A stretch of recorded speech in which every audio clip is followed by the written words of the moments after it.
প্রিয় শিক্ষার্থী, আজকের ক্লাসে চতুর্থ শ্রেণীর গণিত বইয়ের 61 পাতার যে লিখিত অঙ্কগুলো আছে সেই লিখিত অঙ্কগুলো করে দেখাবো। দেখো, এখানে যে 3টা লিখিত অঙ্ক আছে, এই 3টা লিখিত অঙ্ক আমরা 2টা নিয়মে করব। এক হচ্ছে গাণিতিক বাক্যে আর 2 হচ্ছে লিখিতভাবে। তোমাদের যেটা খুশি সেটা তোমরা করতে পারবা।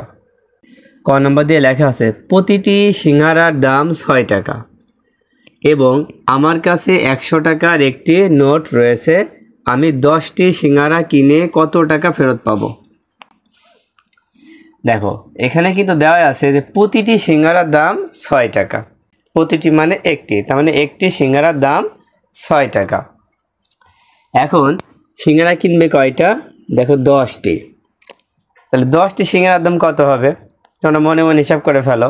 দেখো, একটি সিঙ্গারার দাম তো 6 টাকা হয়, তাহলে 10টি সিঙ্গারার দাম হবে 6 × 10 = 60 টাকা।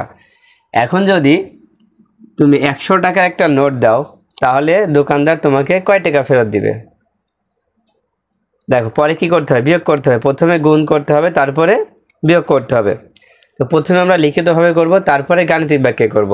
তো লিখিতভাবে কিভাবে শুরু করব? দেখো, প্রথমে আমরা লিখব যে একটি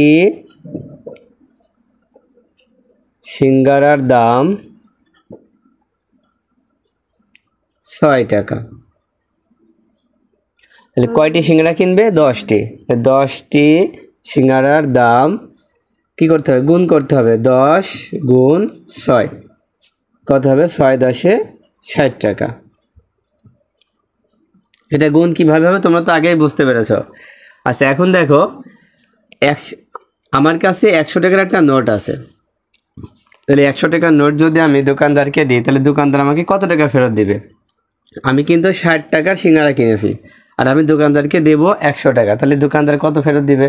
বিয়োগ করলে হয়ে যাবে। তাহলে লিখব যে ফেরত পাবো 100 থেকে 60 বিয়োগ করে দিতে হবে। তাহলে 100 থেকে 60 বিয়োগ করলে কত হচ্ছে? 40 টাকা। দেখো, উত্তর কিন্তু হয়ে গেল। তাহলে ফেরত পাবো কত? 40 টাকা। এখন এটা হচ্ছে আমরা লিখিতভাবে করলাম। এখন যদি গাণিতিক বাক্য করি তাহলে কিভাবে করব? দেখো, এই অঙ্কটা যদি গাণিতিক বাক্যে করি, তাই প্রথমে লিখে নেব গাণিতিক বাক্য।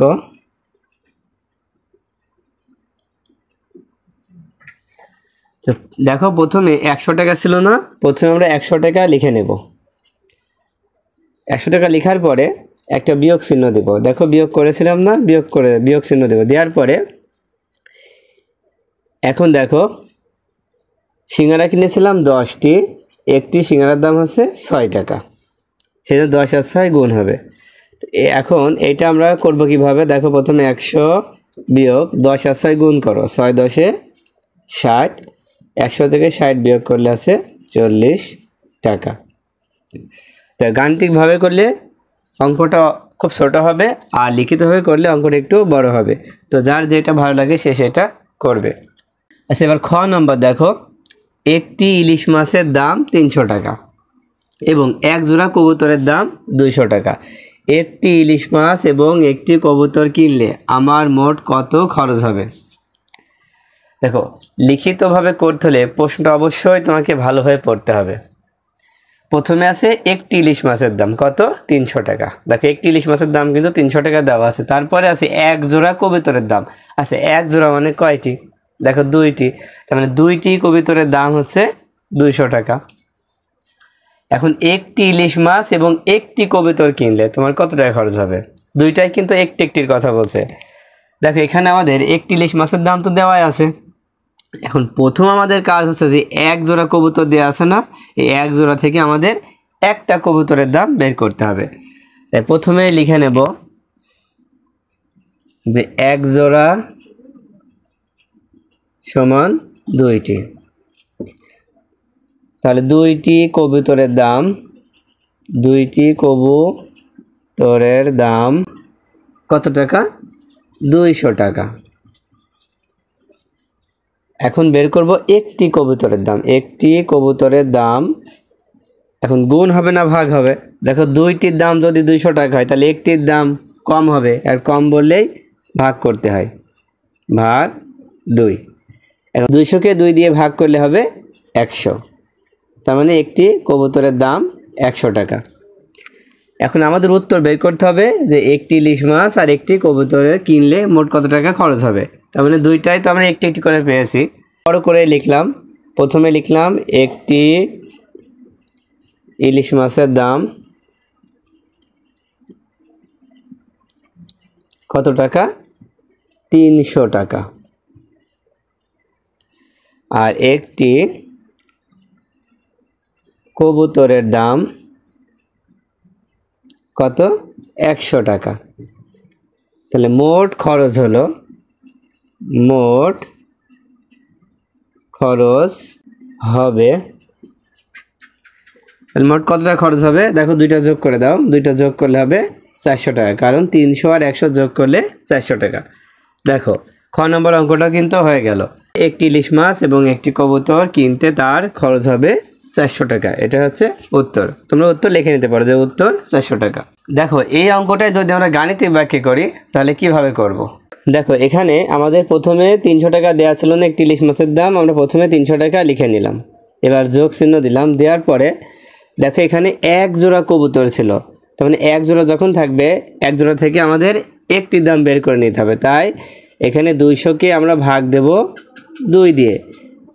কেন ভাগ দেব, কারণ এক জোড়া সমান 2টি, তাই 200-কে 2 দিয়ে ভাগ করলে আমরা একটির দাম পেয়ে যাব। এবার দেখো 300 যোগ, এবার 200-কে 2 দিয়ে ভাগ করলে হবে 100, তাই 300 আর 100 যোগ করলে হবে 400 টাকা। তাহলে মোট খরচ হবে কত, 400 টাকা। তো গাণিতিক ব্যাখ্যা করলে অঙ্কটা হবে ছোট। আচ্ছা এবার গ নম্বরটা দেখো, গ নম্বরে একটি বাঁধাকপির দাম 25 টাকা এবং একটি কুমড়ার দাম 60 টাকা হলে 2টি বাঁধাকপি এবং 3টি কুমড়ার দাম কত হবে। দেখো এখানে প্রথমেই দেওয়া আছে একটি বাঁধাকপির দাম, কিন্তু একটি বাঁধাকপির দাম দেওয়া আছে 25 টাকা, কিন্তু বাঁধাকপি হচ্ছে 2টি, তাহলে 2টির দাম কত, একটির দাম 25 টাকা হলে 2টির দাম 25, দোকানে 50 টাকা, ঠিক আছে। আবার একটি কুমড়ার দাম 60 টাকা আছে, কুমড়া কয়টা, 3টা, তাহলে 3টির দাম কত হবে, 3-এর সাথে 60 গুণ করে দিলেই হয়ে যাবে। তাহলে চলো শুরু করি। প্রথমেই লিখব যে একটি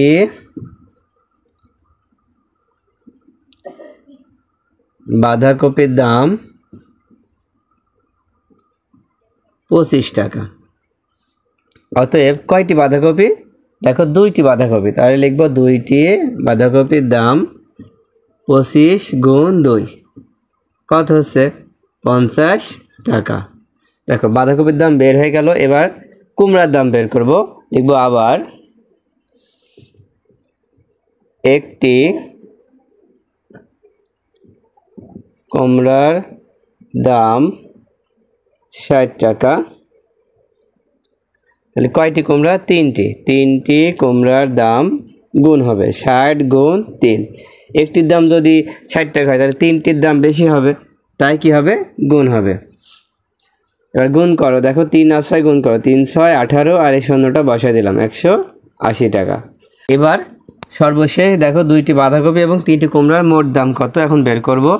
আমরা ঠিক আগের মতোই করি, যে প্রথমে লিখি 2টি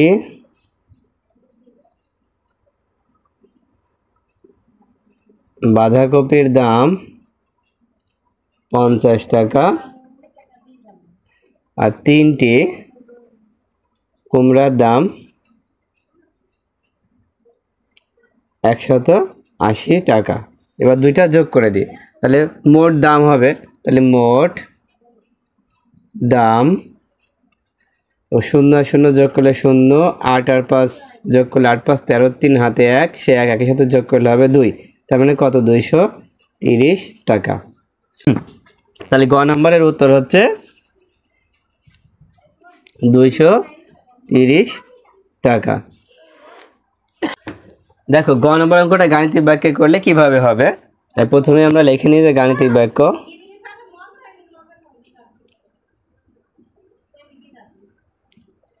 তো গাণিতিক বাক্যে করতে হলে দেখো আমাদের প্রথমে দাম ছিল একটা বাঁধাকপির, তাই না, তাহলে 25 টাকা, কয়টা বাঁধাকপি, 2টা, তাই সাথে 2 গুণ করব, একটা ব্র্যাকেট দিয়ে ঘিরে দেব। এবার মাঝখানে একটা যোগ চিহ্ন দেবো, কারণ এই দুইটা কি করতে হবে, যোগ করতে হবে। কুমড়া আর হচ্ছে বাঁধাকপি কি লাস্টে কি যোগ করতে হবে। এবার দেখো কুমড়া ছিল 60 টাকা আর ছিল কয়টি, 3টি। এবার গুণ করে ফেলি, 25 দুখানি 50 আর 60 আর 3 গুণ করলে 180, তাহলে 50 আর 180 যোগ করলে হবে 230 টাকা। দেখো উত্তর কিন্তু হয়ে গেল।